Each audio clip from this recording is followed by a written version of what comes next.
Bonjour à tous, très heureux de débuter l'année avec vous. Nous sommes à Saint-Chamond aujourd'hui pour cette cérémonie des vœux 2021, cérémonie un peu exceptionnelle. Monsieur le maire, bonjour. Hervé Reynaud, maire de Saint-Chamond. Forcément, c'est un plateau télé aujourd'hui que vous avez choisi pour vos vœux. C'est un plateau télé, mais je voudrais saluer tous ceux qui nous écoutent, qui nous regardent et leur dire combien cette proximité, cette convivialité nous manque. Et j'espère que l'année prochaine, on pourra effectivement se retrouver tous en présentiel. On croise tous les doigts, évidemment. Alors, vous avez choisi aujourd'hui d'inviter certains de vos adjoints. Tous, ça n'était pas possible au vu des contraintes sanitaires, pour faire le bilan de cette année 2020 et puis pour avancer, pour se projeter sur cette nouvelle année qui commence. Oui, une vie municipale, le travail de maire, ça se construit avec une équipe. Et moi, je suis ravi des équipes successives avec lesquelles j'ai travaillé. D'abord, l'équipe qui a prolongé son mandat entre mars et le mois de mai, et puis cette nouvelle équipe aujourd'hui qui est en ordre de marche. Et effectivement, un certain nombre d'adjoints vont nous rejoindre. Ils correspondent au périmètre en fait, de ces vœux, les forces vives, le monde de l'entreprise, du commerce, des associations, également des entreprises qui nous ont rejoints également cette année. Je ne peux pas ne pas avoir également une pensée pour tous ceux qui ont souffert de cette crise Covid, nos personnels soignants, et puis on a tous été affectés avec des proches, des voisins, des amis, des bénévoles d'associations qui ont été directement touchés par cette maladie. Certains nous ont quittés d'ailleurs pendant cette période.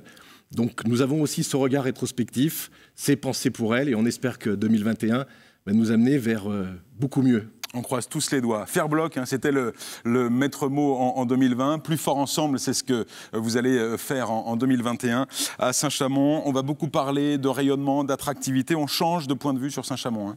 Écoutez, nous on garde vraiment notre énergie, notre enthousiasme, le volontarisme qui nous caractérise, évidemment pour tirer la ville vers le haut, pour la rendre plus attractive. Et en 2020, malgré les conditions, nous avons continué à travailler ardemment pour cela. Il y a un certain nombre de résultats, effectivement, comme vous le soulignez. Et puis avec 2021, on espère déployer encore un peu plus nos projets. Alors évidemment, un maire ne travaille pas seul, il est entouré d'une équipe d'élus. Eh bien, nous allons accueillir certains de vos adjoints pour évoquer cette année qui commence.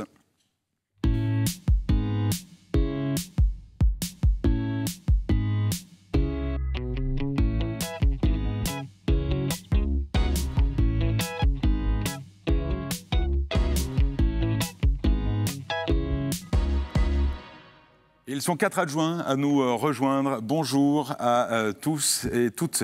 Bienvenue sur ce plateau pour faire le bilan de cette année 2020 puis évoquer 2021. Alors, le tour de table, j'ai à ma gauche Aline Mousséguian. Bonjour, vous êtes adjointe déléguée à la stratégie économique. Bienvenue sur ce plateau. À la droite de monsieur le maire, Andonella Fléchet. Bonjour, vous êtes adjointe déléguée à la vie associative.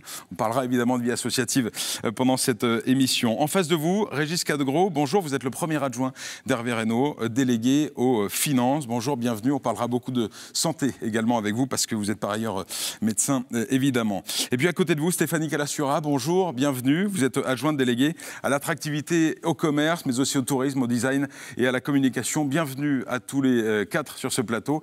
Hervé Reynaud, il est temps de commencer. On va évidemment revenir sur cette année particulière. Alors le 15 mars, la France entrait en confinement, c'est ça. Et puis vous étiez élu au même moment, une année vraiment particulière. On va faire le bilan de tout ce qui a été fait à Saint-Chamond face à cette crise en termes de veille sanitaire, de soutien à l'économie, au commerce, au monde associatif, sportif et culturel. Et là, le politique a été très important. Le politique a été très important, mais c'est vrai que très vite, dès le lendemain de l'élection, on n'a pas eu le temps de savourer la victoire au premier tour. On était entièrement immergés dans le quotidien, dans l'urgence, je dirais même. Et là, j'étais ravi d'avoir effectivement mes collègues à mes côtés. Régis Cadegros, vous l'avez souligné, également président du conseil des finances de l'hôpital. Et immédiatement, il a fallu trouver les protections, les masques, tout le nécessaire, basique, pour aider nos soignants de l'hôpital et ensuite aider également les infirmières, protéger notre population. Et voilà, on s'est tout de suite adapté et tous les jours, nous étions en mairie. Et les choses ont été assez intenses. Il a fallu s'adapter continuellement. Et on a souvent signalé, loué l'agilité des collectivités locales à travers leur municipalité. Régis Cadegros, un plan sanitaire a été déployé très vite à Saint-Chamond. On peut revenir sur cette période, vous qui avez suivi les événements heure par heure, j'allais dire. Oui, c'était une période très difficile parce qu'au départ, tous nos soignants n'étaient pas protégés. On s'en est vite rendu compte que les médecins généralistes, les infirmières en ville n'avaient pas de protection suffisante, même à l'hôpital. Alors nous sommes mobilisés, nous avons fait appel à d'autres mairies de la Vallée du Gier, la mairie de Génilac, de la Valangier, de Saint-Martin-en-Plaine, des entreprises, des écoles, des associations. Beaucoup nous ont aidés et nous avons réussi à fournir aux professionnels de santé, autant les libéraux qu'au niveau de l'hôpital, près de 20 000 masques, autant des masques FFP2 que des masques chirurgicaux. Nous avons réussi à leur fournir aussi des tabliers jetables, des charlottes aussi, des surchaussures, des surblouses, des lunettes de protection, des gels hydroalcooliques. On se souvient de la course que ça a été. Voilà, ça a été une course et on a mobilisé énormément de personnes, de forces vives, et nous avons réussi à les distribuer. Nous avons distribué aussi à la population. Dans un second temps, 3 masques par personne, donc des masques payés par la mairie de Saint-Chamond, des masques payés par la métropole, mais que nous payons nous aussi, et des masques offerts par la région. Tout ceci a été distribué par tous les élus du conseil municipal, et c'était une protection que nous tenions à apporter. Nous avons organisé aussi des dépistages massifs. Il y a eu un dépistage fin août, début septembre. Nous pensions que c'était le bon moment, à la fin des vacances, juste avant la rentrée scolaire, et plus de 700 personnes ont été dépistées. Et nous avons eu à ce moment-là peu de résultats positifs, mais nous lui avons fait une photographie à cette période, de façon à visualiser l'état sanitaire juste avant la rentrée scolaire. Nous avons aussi, au mois de décembre, participé au dépistage de la région. Un dépistage juste avant Noël. Juste avant Noël. Et maintenant, nous sommes prêts. Nous attendons les directives pour la vaccination. Donc mobilisés pour relayer la campagne de vaccination qui débute là ces jours-ci. Tout à fait. C'est tout frais. Tout à fait. Nous nous réunissons tous les jours. Nous sommes dans l'attente des décisions gouvernementales et de la préfecture, mais sachant que nous sommes prêts à protéger la population. Nous sommes là pour ça. Il faut être agile dans ces cas-là, Hervé Reynaud, très vite. Il faut être extrêmement agile et il faut être dans l'anticipation. C'est pourquoi nous avions demandé des renforts également en termes de soignants. Pourquoi pas aller jusqu'à l'installation d'un hôpital de campagne d'hôpital militaire. Mais c'était pour alerter les autorités sanitaires et préfectorales qu'il fallait anticiper et trouver les soignants car nos personnels étaient fatigués. J'en profite également pour signaler effectivement ce formidable élan de solidarité de la part d'entreprises qui nous ont aidés, d'associations, mais aussi de nos propres personnels qui vraiment se sont impliqués et sont allés bien au-delà de leur mission de service public pour aider les autres et l'ensemble du conseil municipal qui est allé jusqu'à porter des masques jusqu'aux habitations, dans les boîtes aux lettres des habitants. Une mobilisation collective, donc. On parle de commerce avec vous, Stéphanie Calassura. Je rappelle que vous êtes adjointe à l'attractivité et au commerce notamment. Là aussi, évidemment, le commerce a été particulièrement touché. Il a fallu mettre en place un plan de crise pour soutenir les commerces touchés par les fermetures, les confinements, etc. Oui, tout à fait. Donc, suite au premier confinement, nous avons mis en place tout de suite des mesures d'urgence, bien sûr. Et j'ai d'ailleurs une pensée émue pour tous les commerces qui sont encore fermés actuellement, les restaurateurs, les bars, mais aussi les cinémas, les salles de sport, les salles de théâtre. Donc nous avons tout de suite voulu les accompagner en exonérant les loyers, les droits de terrasse également, les droits des forains, pour les forains sur les marchés. Et puis nous avons tout de suite aussi accéléré la communication pour soutenir le commerce local en lançant une grande campagne de communication, notamment pour les fêtes de fin d'année, pour inciter les habitants à consommer local et à faire marcher nos boutiques, parce qu'on s'est rendu compte pendant ces confinements qu'en fait, quand il n'y avait plus de boutiques ouvertes, la ville était extrêmement triste. Donc nous avons tout de suite accompagné nos commerces et puis nous avons aussi essayé de proposer tout de suite d'accompagner au niveau numérique également avec des dispositifs tels que Top Compétitivité avec la CCI et des formations aussi qui sont proposées aux commerçants pour les aider à développer des outils de communication, que ce soit une page Facebook. Pour accélérer leur transformation numérique. Exactement. Cette crise nous aura fait comprendre aussi qu'il est nécessaire aujourd'hui d'assurer cette transition numérique.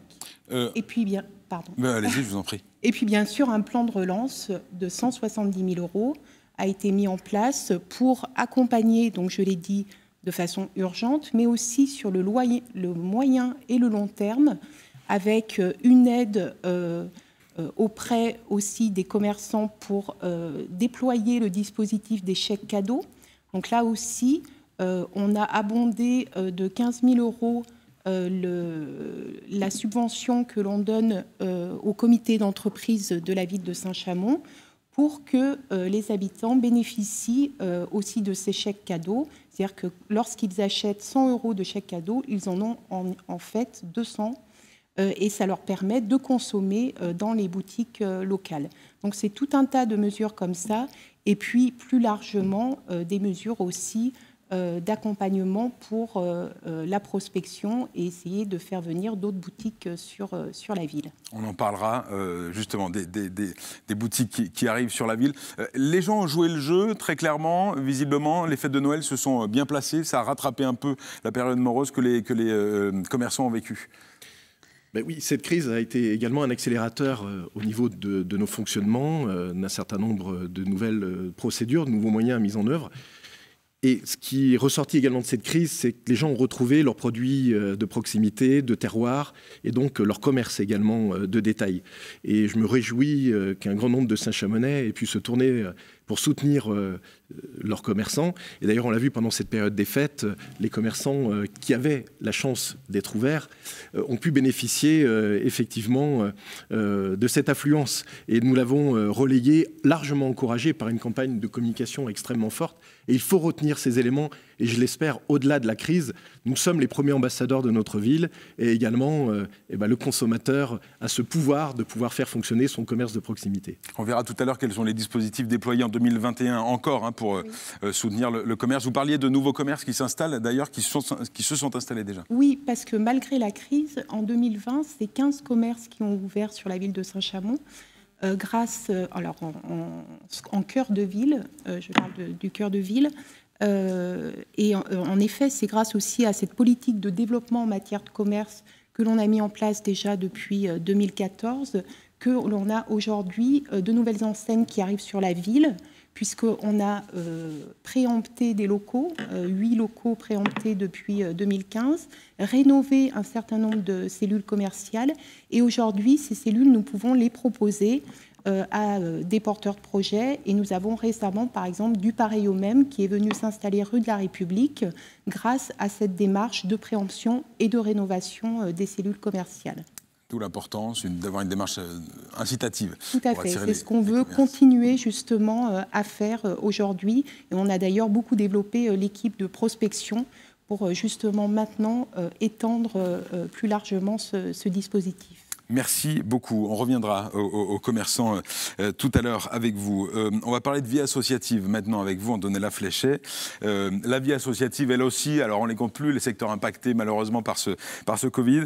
On parle de 500 associations à Saint-Chamond et là aussi, il a fallu les accompagner pendant ces mois difficiles. 500 associations recensées sur notre territoire, ce qui en fait aussi toute l'attractivité.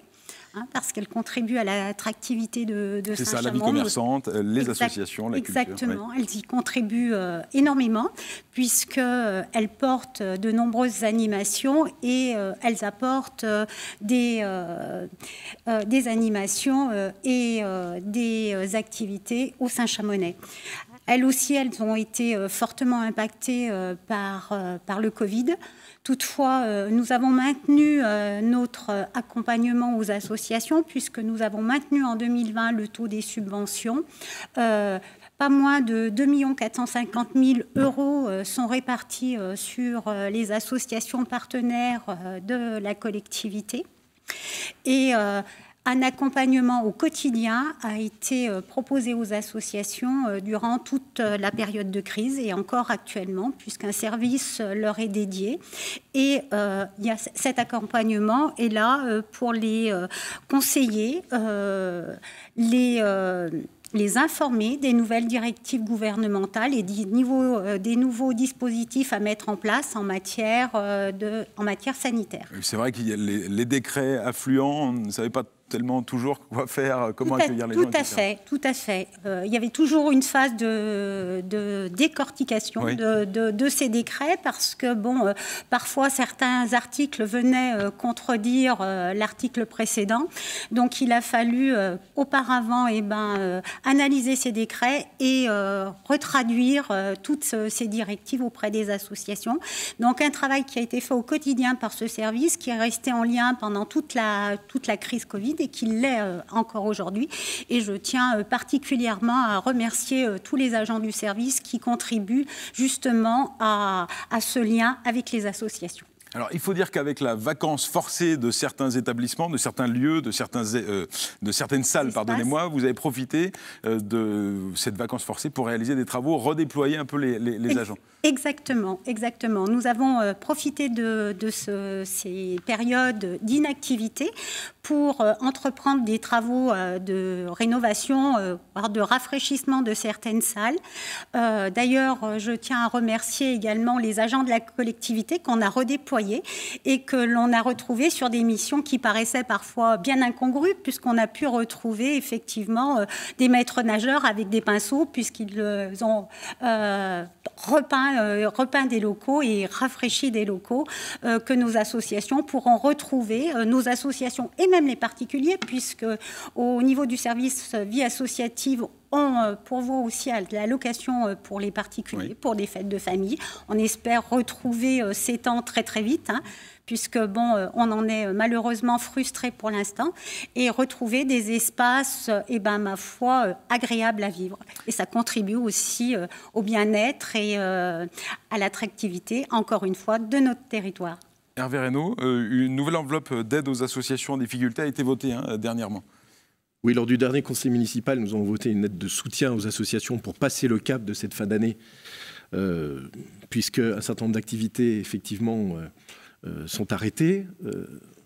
Sachez quand même qu'un certain nombre d'associations, évidemment, n'ont pas pu déployer leur thématique, ni engendrer un certain nombre d'animations qui leur procurent de la recette. Donc nous avons voté une enveloppe de plus de 40 000 € pour pouvoir les aider, de même qu'un certain nombre de commerces ne peuvent toujours pas ouvrir.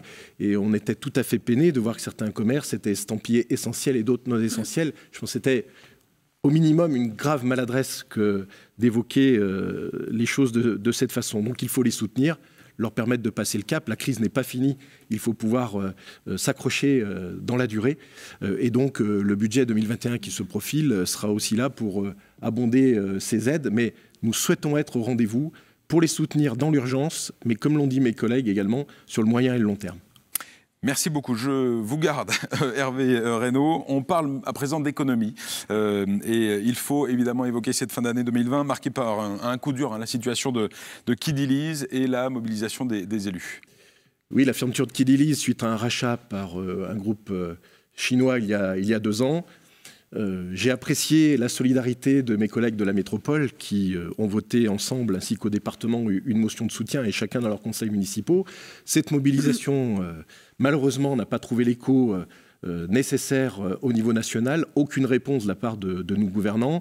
C'est un coup de poignard dans ces efforts multiples pour pouvoir faire rayonner notre territoire et pas simplement la ville de Saint-Chamond, tout Loire-Sud et la vallée du Gier. Et c'est un crève-cœur pour tous ces salariés, 200 personnes sur le carreau, si je puis dire. Et donc je pense particulièrement à eux et une entreprise qui était un fleuron. Au moment où on parle de recentralisation, de renationalisation de notre savoir-faire, c'est vraiment un mauvais coup porté à la ville de Saint-Chamond et à notre territoire. Bien que nous ferons tout pour le surmonter parce que le développement économique est en marche aujourd'hui. Et Saint-Chamond a des atouts. Oui. Aline Mousseguian, vous êtes justement adjointe en charge de l'économie. Et d'abord, vous vouliez saluer les entreprises, on en a un petit peu parlé tout à l'heure, qui sont investies, elles aussi, dans le cadre de ce contexte Covid. Tout à fait. Donc, lors du premier confinement, beaucoup d'entreprises ont voulu participer et ont fait don de masques, de gel à destination du personnel soignant. Donc, il y a eu une mobilisation personnel de ces entreprises et c'est vrai qu'on en avait besoin, comme l'a souligné Régis Cadgros tout à l'heure. Saint-Chamond, ville attractive. On en parlait, c'est un peu le fil rouge de notre émission consacrée à ces vœux 2021 aujourd'hui. quels sont les dispositifs mis en place par la municipalité pour encourager les entreprises à s'installer, à se développer à Saint-Chamond? Alors, l'économie, il faut avoir aussi toute une stratégie derrière ce mot-là. Et dans un premier temps, c'est aussi de créer un environnement favorable au développement économique. Alors, la ville de Saint-Chamond, c'est une ville riche en industrie. C'est 5 zones industrielles, différentes activités, mais à chaque fois avec un savoir-faire qui est présent. On a aussi un positionnement stratégique de la ville qui est avec un accès très rapide sur la 47. On est à 20 minutes des vallées de l'Isère, du Lyonnais, et également sur l'axe Clermont-Bordeaux. Donc on a cette attractivité par rapport à notre positionnement. Et il est vrai qu'aujourd'hui, on est quelque part tributaire du succès de notre situation, et nous arrivons à une certaine... on n'a plus de réserve foncière aujourd'hui. Donc, d'où l'idée de repartir sur la création d'une nouvelle zone économique. Et lors de la dernière mandature, a été lancées les études sur Stellitech 2. Donc, aujourd'hui, ces études sont là et on est en train de passer sur la phase plutôt opérationnelle de cette nouvelle zone industrielle qui pourra accueillir de nouvelles entreprises. On en parlera juste après dans le chapitre 2021. On parle de Nova Sciery avec une nouvelle entreprise qui vient de s'installer là. Nova Sciery qui accueille toujours des entreprises. Tout à fait. Alors, Nova Sciery, quand on est arrivé, il y avait à peu près 500 emplois. Aujourd'hui, nous sommes sur 1300 emplois. Donc,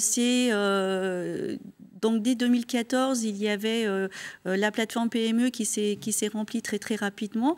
Et puis, la dernière entreprise, Ades Technologies, qui vient de s'installer sur la partie haute, qui est voisine à Linamar.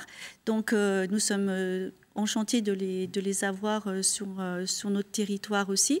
Et ces entreprises sont très heureuses aujourd'hui de pouvoir se positionner sur la ville de Saint-Chamond. L'économie, c'est un travail collectif avec les chambres consulaires, la métropole, les organisations syndicales et patronales, c'est ça? Tout à fait. Alors, il y a cet axe-là, mais pour terminer aussi avec le développement économique, il n'y a pas le fait que de créer des nouvelles zones, il faut aussi savoir créer aussi l'environnement favorable pour toutes les start-up, les petites entreprises qui veulent se développer et se créer. Donc, très rapidement, nous allons avoir sur la partie est de Nova Sciery le pôle entrepreneurial et innovation qui va être mis en place. Donc avec, bien sûr, une pépinière d'entreprise où nous pourrons accueillir les startups, un hôtel d'entreprise pour les entreprises qui ont entre 2 et 5 ans d'existence. Et à cela sera adossé un pôle formation que nous espérons aussi pouvoir mettre en place, et également peut-être un lieu de Fab Lab pour créer cette émulation et amener de l'innovation sur Nova Sciery. Et donc, au niveau du travail collectif, oui. Donc il faut développer un travail collectif et partenarial avec différents acteurs. Ça peut passer aussi, bien sûr, avec des chambres consulaires, des clubs d'entreprise, mais également aussi aller à la rencontre des entreprises. Et c'est quelque chose une action que l'on a mis en place sur l'ancienne mandature et que nous voulons continuer sur ce mandat, c'est-à-dire avec Monsieur le maire, nous rencontrons 2 entreprises par mois.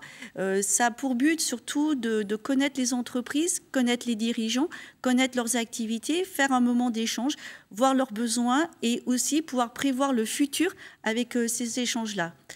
De prendre le pouls, en quelque sorte. Bon, les visites ont dû être interrompues un petit peu au vu de la situation. Tout à fait, quelque peu, mais elles vont reprendre. Mais nous avons aussi la volonté d'accompagner également les entreprises vers et en créant, si vous voulez, cette synergie qu'il peut y avoir avec les différents intermédiaires, comme Saint-Étienne Métropole et également la chambre...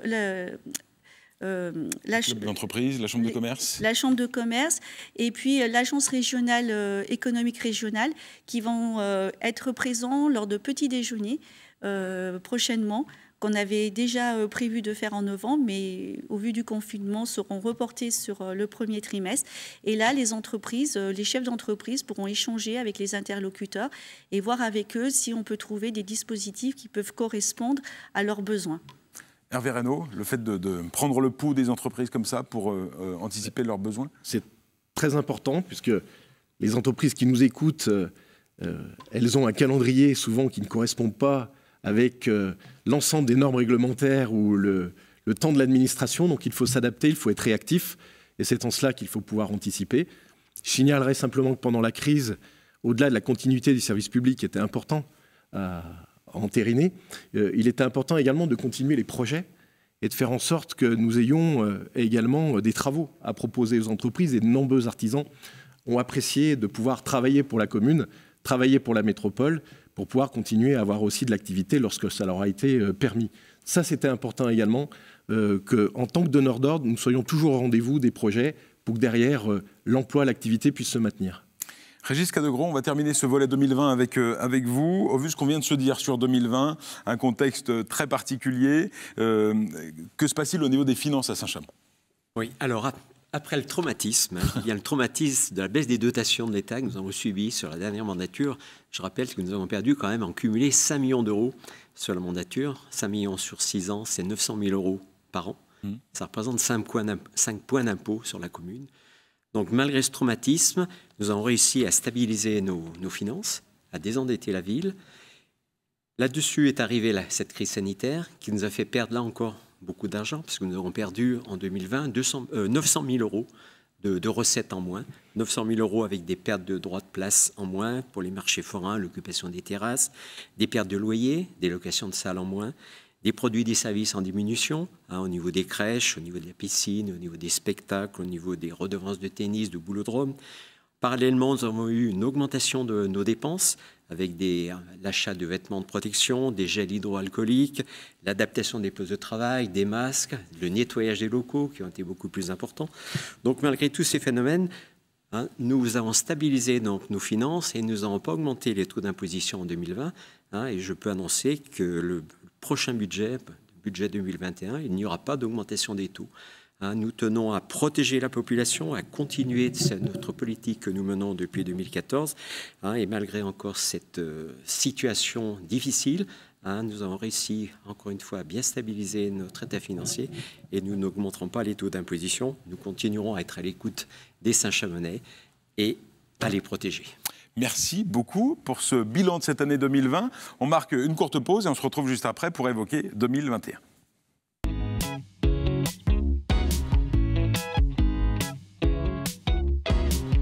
« 2021, plus fort ensemble ». Voilà la thématique, Hervé Reynaud. L'amélioration du cadre de vie, encore une priorité pour vous cette année. Ça passe par quoi ? Ça passe d'abord par de l'aménagement urbain. Je salue le travail également de notre adjoint à l'urbanisme, Jean-Luc Degray, qui travaille ardemment à la ville comme à la métropole pour transformer notre commune, lui donner une physionomie plus élégante, plus attirante, tirer vers le haut cette commune, créer l'environnement plus favorable pour le commerce, pour le monde économique. Ça passe aussi par évidemment un cadre de vie amélioré.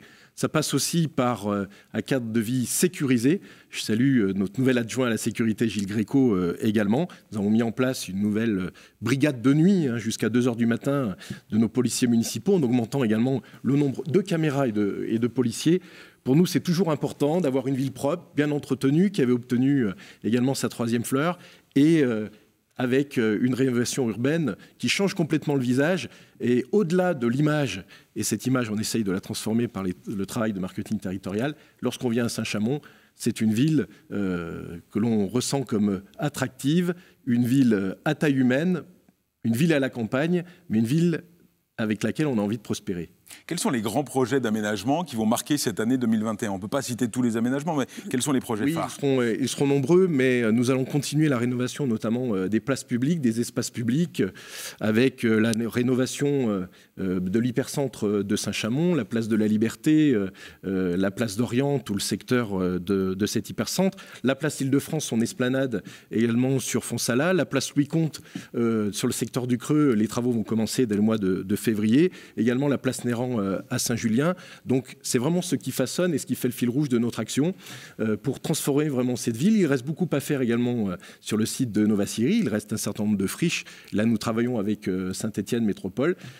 Et avec cet environnement, apporter de nouveaux services et faire en sorte également que ce soit une ville plus respirable. Et il y a de nombreux travaux également de rénovation en matière d'écologie et de développement durable, que ce soit les modes doux, la rénovation thermique, et à chaque fois, c'est aussi de l'économie. La Varizelle ? La Varizelle va changer de visage pendant cette année 2021. Alors, nous faisons un effort particulier pour changer nos entrées de ville sur le secteur de Longonan, sur le secteur, lorsqu'on revient de Saint-Chamond, sur cette rue de Saint-Étienne qui a complètement changé de physionomie, et donc le secteur de la Varizelle, qui était une friche depuis plus d'une vingtaine d'années et qui aujourd'hui voit émerger des travaux et de nouveaux services apportés à la population. Le Laura Merlin, sa coque, va devenir une zone d'activité commerciale avec une dizaine d'enseignes. L'Arena, Palais des Sports de Saint-Chamond, qui est en cours de construction et qui sera livré en 2022, au printemps 2022, et un échangeur également autoroutier d'ici 2023. Donc vraiment un changement total sur cette entrée de ville. Et donc, là aussi, une entrée de ville qui va non seulement être complètement chamboulée, mais surtout plus attractive encore une fois. En termes d'image, c'est important. Stéphanie Calassura, à la Varizelle, justement, une dizaine de commerces à venir. Vous êtes heureuse de ces nouvelles implantations qui viennent s'articuler au sein d'un maillage commercial de la ville de Saint-Chamond? Oui, bien sûr, c'est une nouvelle zone d'activité commerciale pour la ville et on ne peut que s'en réjouir. C'est vrai que ça fait partie d'un projet global de redynamisation et d'attractivité de la ville de Saint-Chamond. On l'a vu avec tout ce dont j'expliquais tout à l'heure, toute la démarche de préemption, de rénovation que l'on a fait dans le centre-ville. Nova Syrie également, avec ce nouvel espace de loisirs et de commerce. Et là, dans la continuité et en complémentarité avec les services et les commerces que l'on peut trouver par ailleurs sur la ville, on a cette zone de la Varizelle qui va être vraiment un pôle important d'attractivité et qui nous permet aussi d'éviter l'évasion commerciale. Et c'est important que l'on puisse trouver aujourd'hui des services que l'on n'avait pas sur la ville, notamment une enseigne de sport, par exemple, comme on n'avait pas un magasin, une enseigne de jouets qu'on retrouve maintenant à Nova Syrie. Donc c'est important qu'on puisse avoir ces enseignes ici sur Saint-Chamond pour éviter cette évasion commerciale et pour avoir tous les services sur notre ville. On a fait le point de 2021 tout à l'heure, de 2020 pardon tout à l'heure. En 2021, le soutien au commerce va continuer. Quels sont vos axes de travail pour continuer à soutenir la vie commerçante, à travers notamment les associations de commerçants? Alors, suite à la crise, c'est vrai que là, il apparaît important de continuer à les soutenir, à les accompagner. Je parlais tout à l'heure de la transition numérique.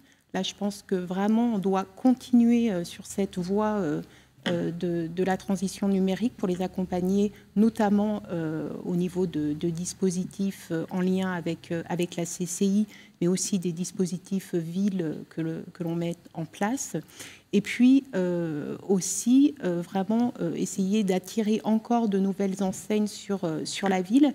Et là, on a vraiment une démarche de prospection qui est mise en place, donc avec une équipe plus importante. L'idée d'aller vraiment vendre la ville à l'extérieur. Dans des salons, promouvoir la destination Saint-Chamond? Voilà, exactement, tout à fait. Donc c'est ce qu'on souhaitait faire malheureusement avec la crise sanitaire. Tout cela a été reporté, j'espère qu'on pourra le mener en 2021.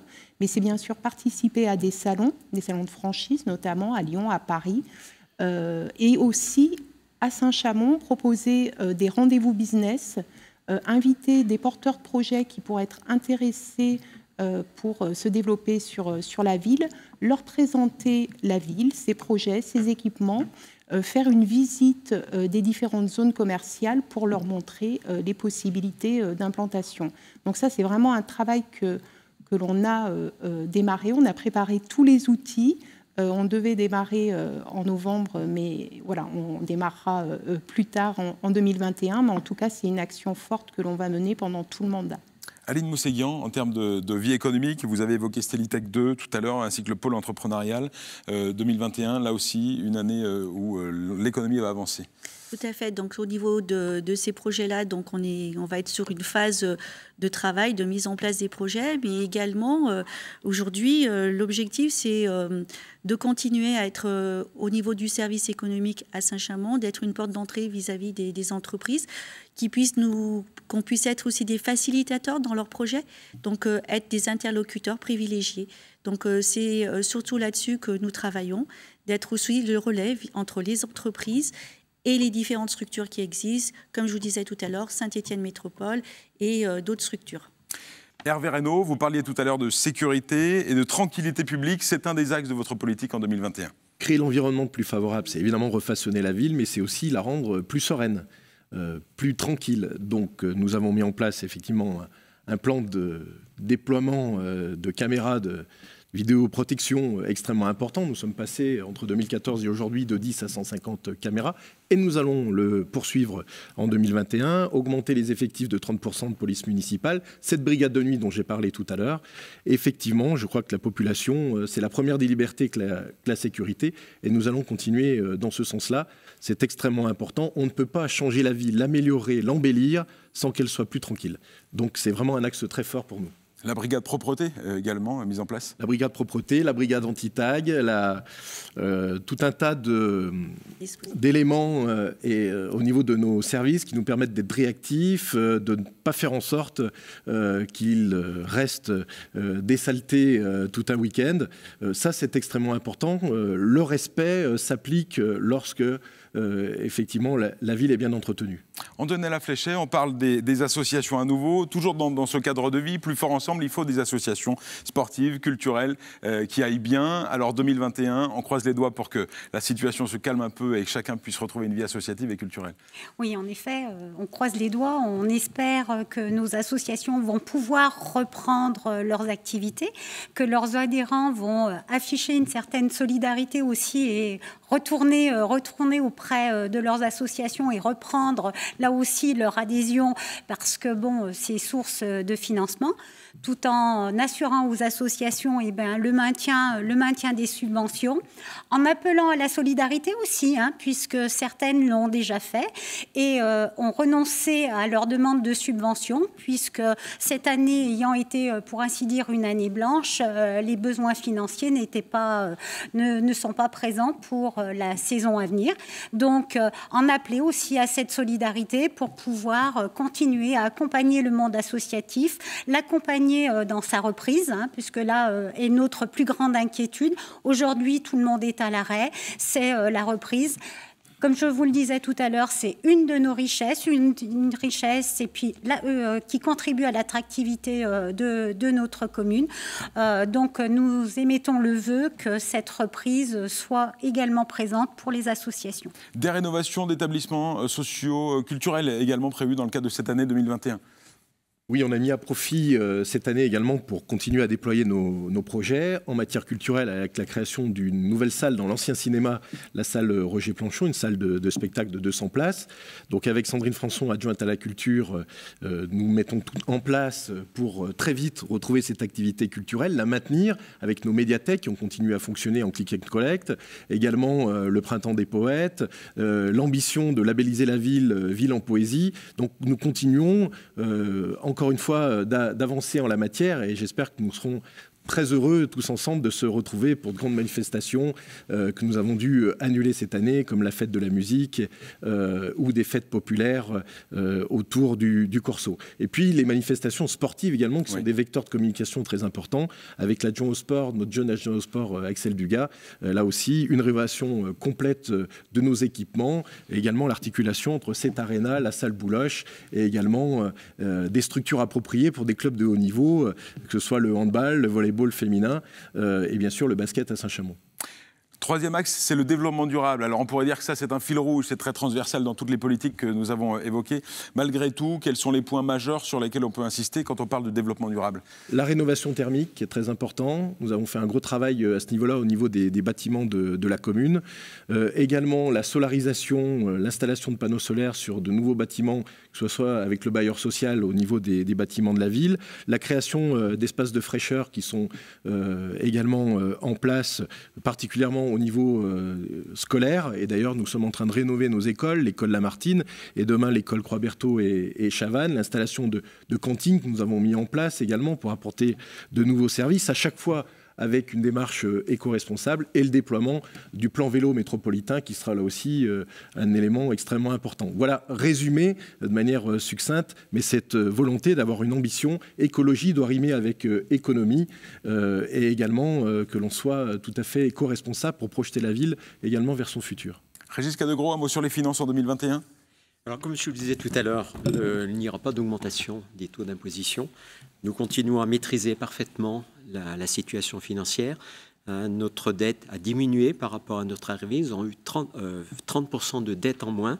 Cette année, en 2020, nous n'avons pas emprunté.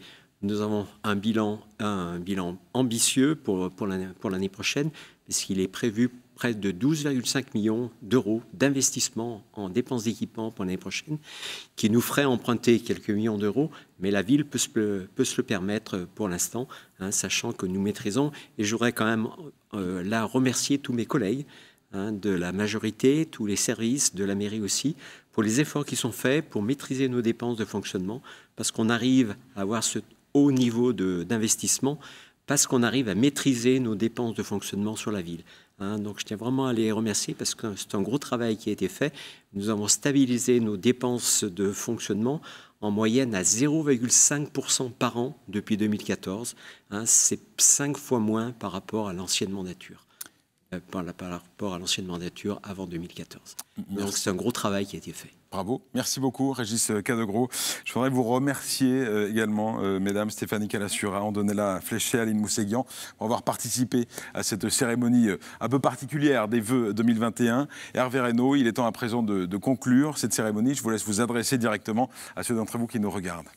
L'année 2020 nous a démontré qu'ensemble nous étions plus forts, avec de formidables élans de solidarité de la part de vous tous. Il faut garder cet élan solidaire pour l'année 2021. L'équipe restera une équipe de terrain, disponible. Nous voulons faire de cette ville une ville ambitieuse, solidaire, durable, fraternelle, autour de valeurs républicaines et de laïcité. Nous sommes tous tournés vers le développement économique, commercial de notre commune, en faire une ville à taille humaine, une ville agréable à vivre, une ville à la campagne, mais également avec la fierté d'en avoir fait la deuxième ville du département. Mais cette fierté, nous l'avons acquise grâce à vous et nous allons continuer cette année 2021 à ensemble travailler à la prospérité de la commune. C'est pourquoi je vous adresse tous mes vœux de bonne année 2021, des vœux de bonheur, de santé surtout, pour vous, vos proches, également des vœux de réussite professionnelle. Et en tout cas, entre-temps, prenez soin de vous et nous sommes à vos côtés grâce à vous. Merci beaucoup à tous, à très bientôt. On se quitte en images.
Merci.